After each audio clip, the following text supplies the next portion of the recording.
अस्सलाम वालेकुम ख़वातीनो हज़रात, मैं हूँ आपकी host Noor Fatima on podcast with Noor Fatima. जैसा कि आपको इल्म है कि हम इस शो के थ्रू आपको अवेयरनेस देने की कोशिश करते हैं, ऐसी बहुत सी बातें आपको जो हेल्थ से रिलेटेड हैं बताने की कोशिश करते हैं, जो आपकी रोज़मर्रा की ज़िंदगी को आसान कर सकती हैं और बेहतर बना सकती हैं।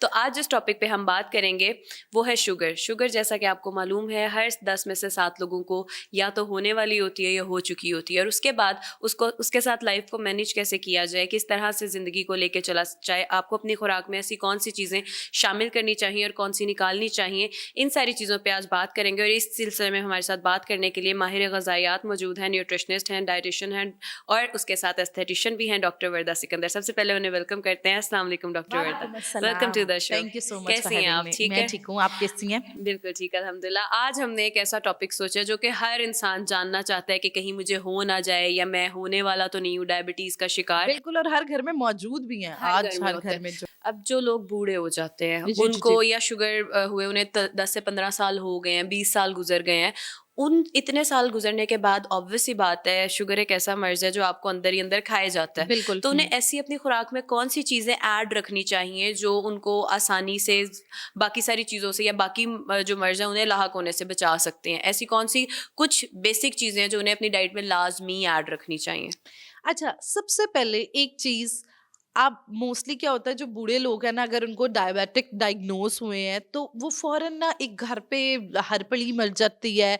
वो पेशेंट को हम इतना ज़्यादा स्ट्रेस कर देते हैं कि ओ माय गॉड, हाय अल्लाह, आपको शुगर हो गई है, अब तुम्हारा क्या होगा, तुम्हारी तो ज़िंदगी खत्म।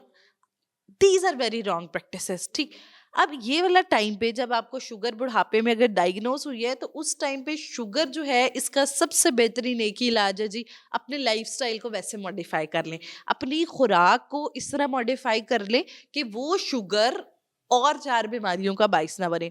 अब बुढ़ापे में जो है वो बहुत ज्यादा चांस होता है कि आपको साथ ब्लड प्रेशर भी हो जाएगा, ऑब्वियसली जितना जेराटिक्स में नजर के मसले, नज़र गुर्दे के, के मसले, मैदे के बहुत मैदे के मसाइल आ मसले, जाते हैं। तो इस वजह से डायबिटीज की जो कॉम्प्लिकेशन है, diabetic neuropathy, nephropathy, retinopathy, complicated sugar होने का चांस बहुत ज्यादा होता है। तो उनके लिए जी सबसे बड़ी और जरूरी अहम टिप ये है कि परहेज। अब परहेज में जो चीजें हैं उनमें एक तो प्रोसेस्ड मीठे बिल्कुल इस्तेमाल ना किए जाए। जितनी चीजें चे से स्टार्ट होती हैं, चावल, चीनी, चिकनाई, चने की दाल, इनका इस्तेमाल कम किया जाए। अच्छा, अब मोस्टली क्या होता है कि हम मीठा बंद कर लेते हैं, लेकिन वो अशिया जिनके अंदर स्टार्च का कंटेंट बहुत ज़्यादा मौजूद है, जैसे कि आलू के अंदर स्टार्च का कंटेंट बहुत ज़्यादा मौजूद है, चावलों के अंदर स्टार्च का कंटेंट बहुत ज़्यादा मौजूद है, इस तरह की कुछ सब्जियां हैं, जैसे कि गाजर है, उसके अंदर स्टार्च का कंटेंट बहुत ज़्यादा मौजूद है। तो अब अगर इनका भी बहुत एक्सट्रीम, अक्सर गाजर के मुरब्बे और ये वाले, गाजर के जूस बना के हाँ, पिए गाजर, जाते ये हैं। वाले, तो अब अगर आपका स्टार्च इनटेक भी बहुत ज्यादा है तब भी आपकी बॉडी में जो है वो इंसुलिन सेंसिटिविटी और वो कॉम्प्लिकेशन शुगर की बढ़ सकती है। उसके साथ जो चीज अहम है, एक ऐसा फूड है जी, मैं कहती हूँ कि ये मैजिकल चीज है डायबिटिक पेशेंट, फाइबर।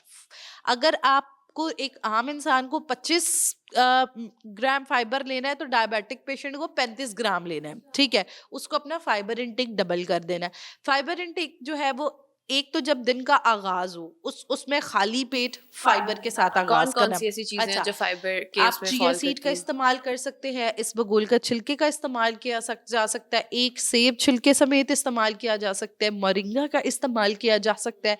उसके साथ साथ और नाश्ता जो है वो आप आधे घंटे बाद करें। प्री ब्रेकफास्ट में आपने अपनी रूटीन बनानी है कि आपने डायरेक्ट कार्ब्स का इंटेक नहीं करना, डायरेक्ट रोटी, चावल, दलिया, कुछ भी है कार्ब्स का। क्योंकि जब हम सोते हैं तो क्या होता है कि हमारा जो ग्लाइसेमिक लेवल होता है वो थोड़ा नीचे आया होता है खाली पेट होने की, फास्टिंग की वजह से।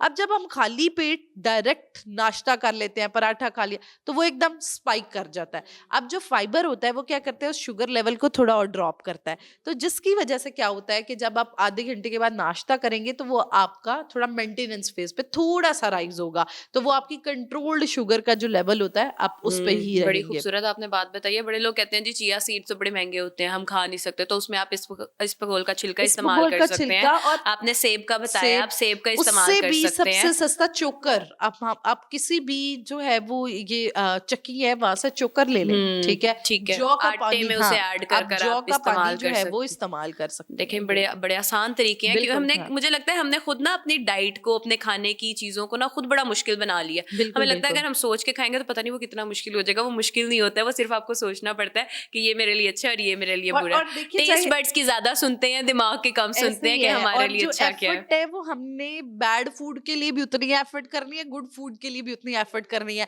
तो जिस्म जो है वो आपके साथ ही है, और उसको अपना समझ के, देख के, सोच समझ के डालेंगे तो आपकी जिंदगी आसान और खूबसूरत होगी। बहुत खूबसूरत तरीके से आपने बताया। एक और चीज़ बस डॉक्टर साहिबा, बहुत लंबा टॉपिक है, जी, इसके जी। ऊपर बात करते जाए तो मुझे तो लगता है 2-2 3-3 दिन भी बंदा बैठ के बिल्कुल जी, बात कर ऐसे ही है, सकता है। ऐसे नहीं, ही है। अब रात के टाइम शुगर का जो पेशेंट है, सुबह दिन में तो उसने देखें फाइबर के इनटेक से कर लिया, उसको अपनी लास्ट जो रात वाली मील है उसमें ऐसा किस चीज़ का कंटेंट ज़्यादा और किस चीज़ का कम रखना चाहिए ताकि रात में उसकी शुगर ऊपर नीचे फ्लक्चुएट ना करे?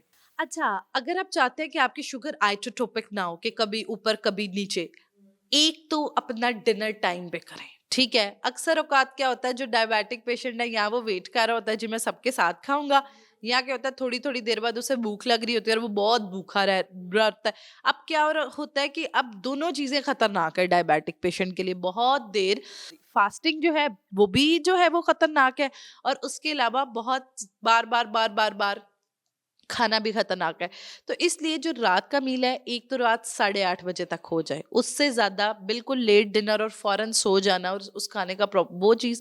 और रात के खाने में वो अपना प्रोटीन इंटेक ज्यादा रखें। जो प्रोटीन होता है वो क्या करता है, एक तो डायबिटिक न्यूरोपैथी, पट्टों की तकलीफ, उससे भी अक्सर लोग कहते हैं कि डायबिटिक पेशेंट, जब मैं रात को सोता हूँ तो मुझे ऐसा लगता है टांगों में खिंचा हुआ हिच है, हो रहा है, थोड़ी सी हिच वो नमनेस और इस तरह की चीजें नामलेस आती है, या दर्द वाला हाँ। फील तो रहता है। हाँ, प्रोटीन का इंटेक, चाहे वो दाल की सूरत में हो सकता है, वो गोश्त की सूरत में हो सकता है, वो अंडे की सूरत में हो सकता है, वो सब्ज पत्ते वाली सब्जियों की सूरत में हो सकता है। तो अपना प्रोटीन कंटेंट रात को अच्छा। और रात को कार्ब्स सबसे ज्यादा जो जरूरी है, कि शुगर पेशेंट ने अपनी कार्ब काउंटिंग का ख्याल रखना है। कार्ब में हमारे पास रोटी, चावल, और दलिया, यहाँ पे पास्ता, नॉर्मली यही किया हाँ, जाता है कि और कुछ खाओ ना खाओ, रोटी खा लो। रोटी खा लो। तो आपके बॉडी के अंदर अगर कार्ब काउंट ज्यादा बढ़ेगा तो ऑटोमेटिकली आपकी शुगर अनकंट्रोल्ड रहेगी।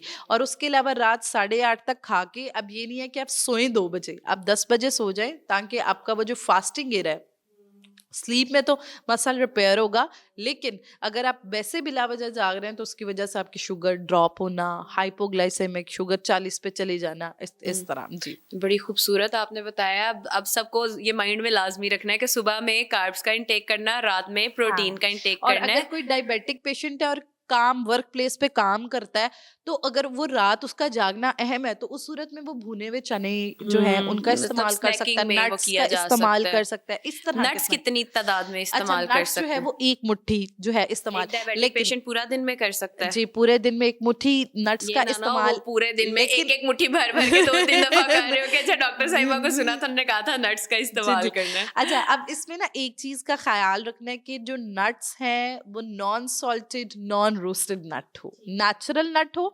और उसके साथ जैसे अक्सर होता है किशमिश, खुबानी और इस तरह के नट्स भी बहुत ज़्यादा हम नट्स के अंदर मिक्स कर रहते हैं, वो रेवड़ियाँ जैसे, ठीक है? इस तरह के नट्स जो हैं वो डायबिटिक पेशेंट को अवॉइड करने चाहिए।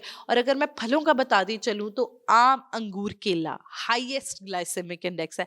ऐसे फलों को भी थोड़ा परहेज करें जिनका ग्लाइसेमिक, ताकि आपकी शुगर कंट्रोल रहे। सही। और खजूर का इस्तेमाल किया जा सकता है? अच्छा, खजूर का जहाँ तक इस्तेमाल है, अब जैसे रोजे आने वाले हैं तो सबने अब सबका यही होता है डायबिटिक पेशेंट का, कि खजूर का इस्तेमाल किया बिल्कुल जाए या ऐसा ही ना है। किया जाए।